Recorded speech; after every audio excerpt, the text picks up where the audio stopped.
Hi everyone, I welcome you in my channel. Today I am unfolding the history of discovery of antihypertensive drug captopril, which is absolutely incredible.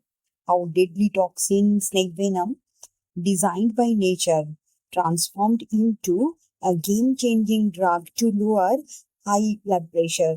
The discovery is packed with biological mysteries, massive challenges, and truly brilliant scientific deductions. Let's get into it. Our story starts from biological mystery that if a Brazilian viper, which is deadly poisonous snake, bites a person, then it has been observed that there is a drastic drop in victim's blood pressure. You might be wondering why this matters so much.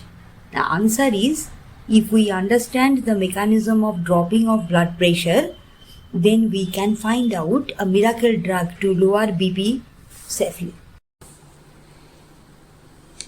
Investigation started on the Brazilian snake venom to unveil the mechanism. In 1968, hypothesis was proposed by scientists of Squibb Company. In 1970, teprotide was isolated. In 1972, temporarily halted the project. In 1974, scientists of Squibb Company changed their strategy, which ultimately in the 1981 led to the launch of captopril in the market as fast oral angiotensin converting enzyme inhibitor. Let us unlock angiotensin converting enzyme cascade, biology of blood pressure.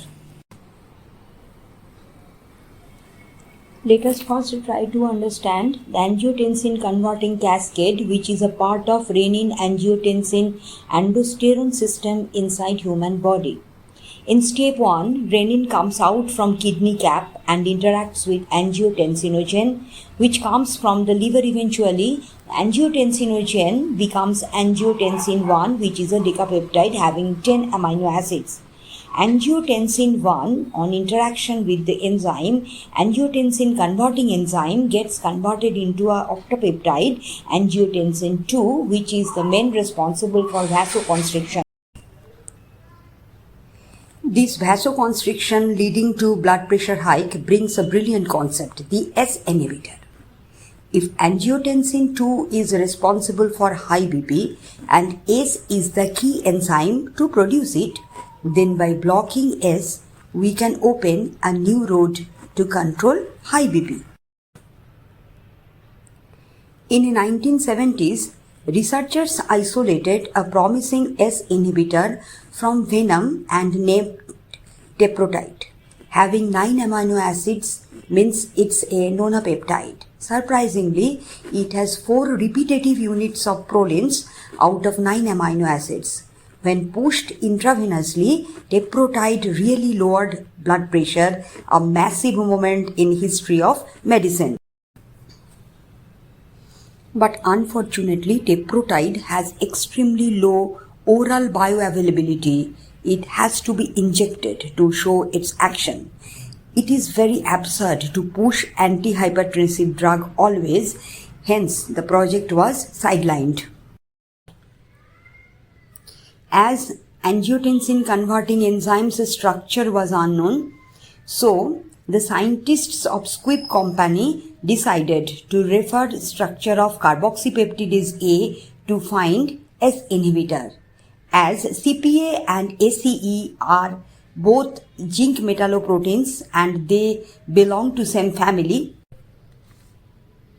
in search of final molecule, researchers in Squibb Company synthesized many compounds and got succinylproline as breakthrough, which can block angiotensin converting enzyme slightly. To optimize succinyl-L-proline, they replaced carboxylic acid group of this molecule by a sulfhydryl or SH group so that it can bind more efficiently with zinc at metal present in the active site of S. This modification created first orally active antihypertensive drug captopril, which is 1,000 times more potent than succinylproline. Heartfelt acknowledgement to David Cushman, Ondetti, and all their team members of Bristol Myers Squibb Pharmaceutical Research Institute for developing S inhibitors to treat high BP and heart failure. Thank you.